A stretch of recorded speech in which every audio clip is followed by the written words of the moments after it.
నమస్తే, welcome to our channel. నేను మీ Jhakri same. ప్రస్తుతం మనతోటి స్టూడియోలో దుర్గా కుమార్ గారు ఉన్నారు, సీనియర్ జర్నలిస్ట్. వెల్కమ్ చెప్పేద్దాం. హాయ్ సార్, నమస్తే. హాయ్, నమస్తే జకీర్, మన వీక్షకులకు కూడా. అయితే ఇప్పుడు సుప్రీంకోర్టు సజ్జల రెడ్డి గారికి షాక్ ఇచ్చినట్టు తెలుస్తుంది సార్, ఏంటి? సజ్జల భార్గవ రెడ్డి గారికి ఇవాళ సుప్రీంకోర్టులో పెద్ద షాక్య తగిలింది. Yes sir. అంటే వాళ్ళు ఏంటంటే, మేము సోషల్ మీడియాని ఎలా అయినా దుర్వినియోగం చేస్తాము, మాకు న్యాయమూర్తులు కూడా మినహాయింపు కాదు, వాళ్ళ కుటుంబాలను కూడా మేము లక్ష్యంగా చేసుకుని వేధింపులకు గురి చేస్తాము, ట్రోలింగ్ చేస్తాము, అసభ్యకరమైన పోస్టింగ్లు పెడతాము అని వ్యవహరించిన వ్యక్తులు ఇవాళ అదే సుప్రీంకోర్టు జడ్జీల ముందు మాకు ముందస్తు బెయిల్ ఇవ్వమని వెళ్ళటం అనేది చాలా ఒక విధి వైచిత్రి అనుకోవాలి.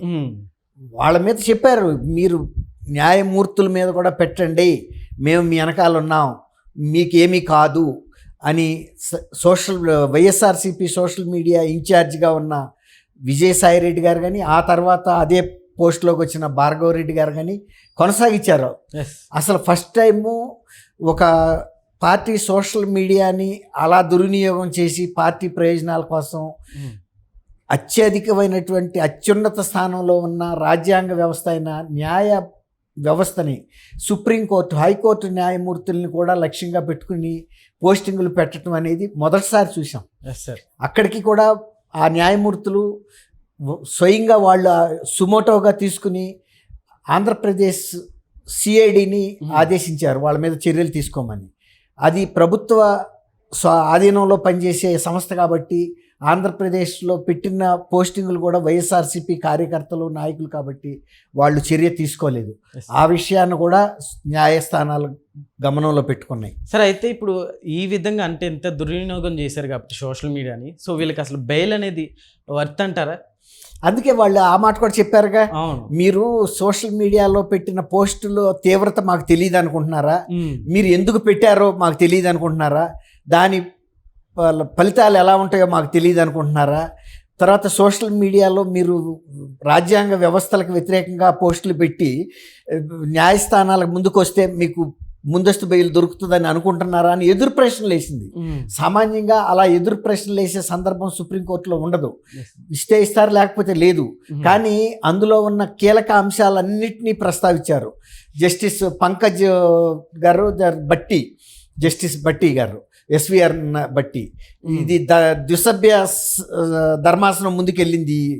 ఒక పక్కన జగన్మోహన్ రెడ్డి గారు, మీరు ముందస్తు బెయిల్కి వెళ్ళొద్దు, ఈ ప్రభుత్వం మహా అయితే 3 నెలలు జైల్లో పెడుతుంది, మీరు ఇష్టానుసారంగా వ్యవహరించండి, తర్వాత ఈ ప్రభుత్వం ఏం చేయలేదు, నేను 16 నెలలు జైల్లో ఉండే ముఖ్యమంత్రిని అయ్యానని ఒక పక్కన చెబుతుంటే, ఆయన అనుంగు శిష్యులైనటువంటి ఈ వ్యక్తులు మళ్ళీ న్యాయస్థానాలకి ముందస్తు బెయిల్ కోసం వెళ్ళటాన్ని సుప్రీంకోర్టు కూడా తప్పు పట్టింది. సార్, అసలు దీన్ని ఎలా చూడొచ్చు సార్? జగన్మోహన్ రెడ్డి గారు అసలు మీరు తగ్గద్దు అన్నట్టుగా ఆయన చెప్తుంది ఒక రకంగా ఉంది, వాళ్ళ పార్టీ నాయకులు అనుసరిస్తున్న విధానం వేరేగా ఉంది.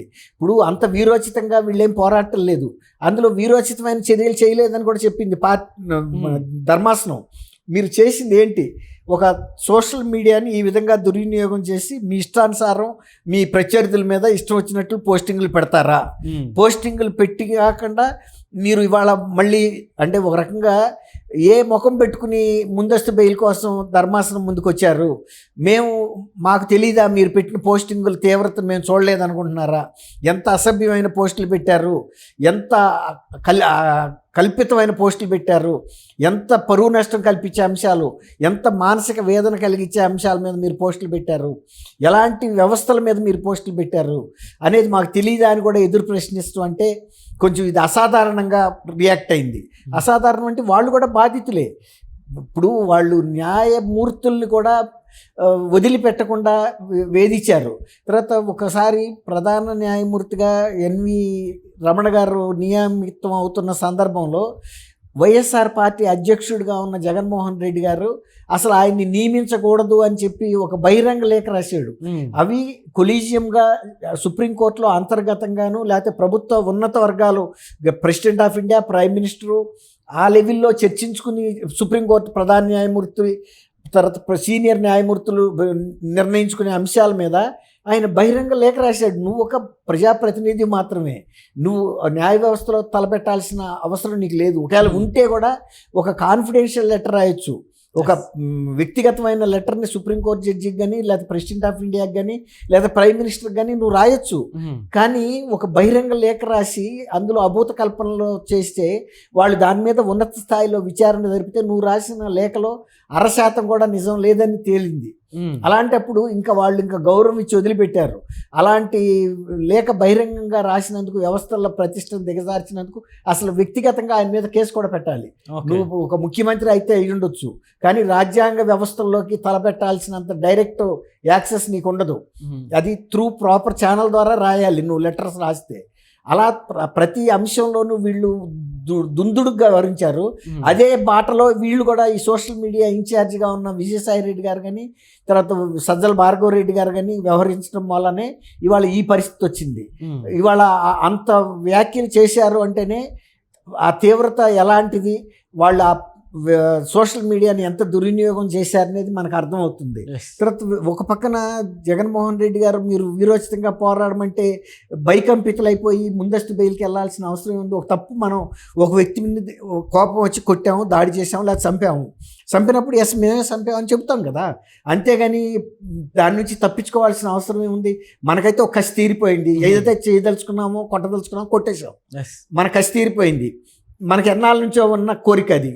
అలాంటప్పుడు ధైర్యంగా ఉండాలి. కానీ నువ్వు చేసిన పని నీ పార్టీ తరఫున సోషల్ మీడియాలో ఇష్టానుసారం పోస్టులు పెట్టారు. ఇవాళ ఎందుకు భయపడుతున్నావు? వెళ్తే చట్టం ముందు నిలబడితే చట్టం నిన్ను అడగాల్సిన ప్రశ్నలు అడుగుతుంది, తీసుకోవాల్సిన చర్యలు తీసుకుంటుంది. లేదు ఆయన పెట్టలేదు అని ప్రూవ్ చేయగలిగితే చెయ్యండి. అంతేగాని ముందస్తు బెయిల్కి వెళ్ళటం ఏంటి? నువ్వు తప్పు తెలిసి చేసినప్పుడు, తెలియక జరిగితే వేరే మాట.